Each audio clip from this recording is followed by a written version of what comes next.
یہ کہانی ایک ایسے نبی کی ہے جنہیں قرآن نے اوخلا اللہ کہا، یعنی اللہ کے دوست۔ یہ وہ نبی ہیں جنہوں نے اپنی زندگی کے ہر امتحان میں صرف اللہ پر بھروسہ کیا اور انسانیت کو توحید کا پیغام دیا۔ ان کا نام ہے حضرت ابراہیم علیہ السلام۔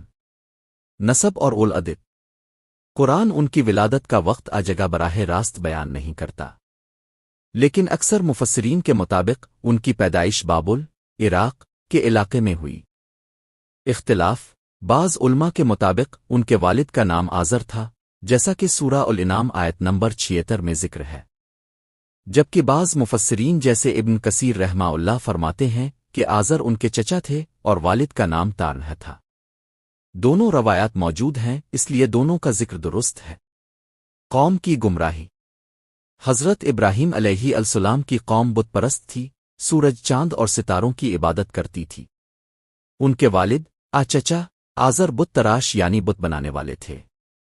حضرت ابراہیم علیہ السلام بچپن ہی سے سوچنے لگے، میرا رب کون ہے؟ یہ پتھر کیوں پوجے جا رہے ہیں؟ یہ سوال شک تردد کی علامت نہیں تھا، بلکہ ان کے پاکیزہ فطرت اور علم کی نشانی تھی۔ وہ بچپن سے ہی توحید پر قائم تھے۔ توحید کی تلاش۔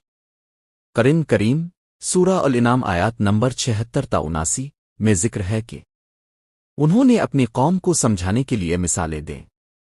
جب ستارہ غروب ہوا تو فرمایا، میں غروب ہونے والوں کو پسند نہیں کرتا۔ پھر جب چاند اور سورج کو دیکھا تو کہا، میں ان سب سے من موڑ کر اسی ذات کی طرف رجوع کرتا ہوں جس نے آسمانوں اور زمین کو پیدا کیا۔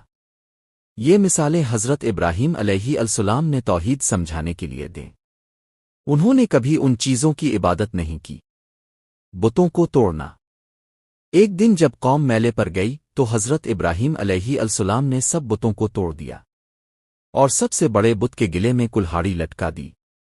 جب قوم واپس آئی تو بولی، یہ کام تم نے کیا ہے؟ حضرت ابراہیم علیہ السلام نے جواب دیا، اس بڑے بت سے پوچھو اگر یہ بولتا ہے تو۔ قوم دل ہی دل میں شرمندہ ہوئی، مگر تکبر اور ضد کی وجہ سے حق کو قبول نہ کیا۔ آگ کا امتحان۔ قوم نے کہا، اسے آگ میں ڈال دو۔ ایک بہت بڑی آگ جلائی گئی، اتنی کہ پرندے بھی اوپر سے گزرتے ہوئے جل جاتے۔ حضرت ابراہیم علیہ السلام کو منجنیق، پھینکنے والا آلہ، کے ذریعے آگ میں پھینکا گیا۔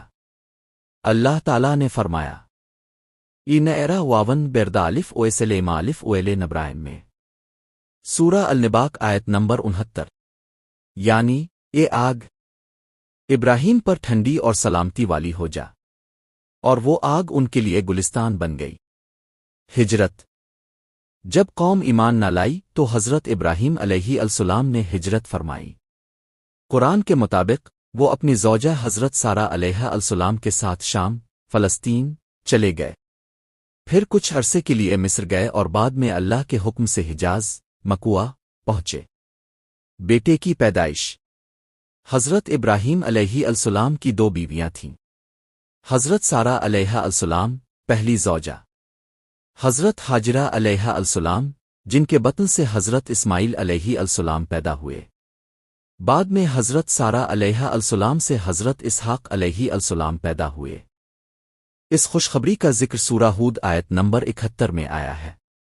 حضرت اسماعیل علیہ السلام اور زمزم۔ جب حضرت اسماعیل علیہ السلام پیدا ہوئے تو اللہ کے حکم سے حضرت ابراہیم علیہ السلام انہیں اور حضرت حاجرہ علیہ السلام کو مکوا کی سنسان وادی میں چھوڑ آئے۔ پانی ختم ہو گیا۔ حضرت حاجرہ علیہ السلام نے صفا اور مروہ کے درمیان پانی کی تلاش میں دوڑ لگائی۔ اللہ نے ان کی دعا قبول فرمائی اور زمزم کا چشمہ جاری فرمایا۔ آج یہی صفا و مروہ کی سعی اور زمزم حج و عمرہ کا حصہ ہے۔ قربانی کا امتحان۔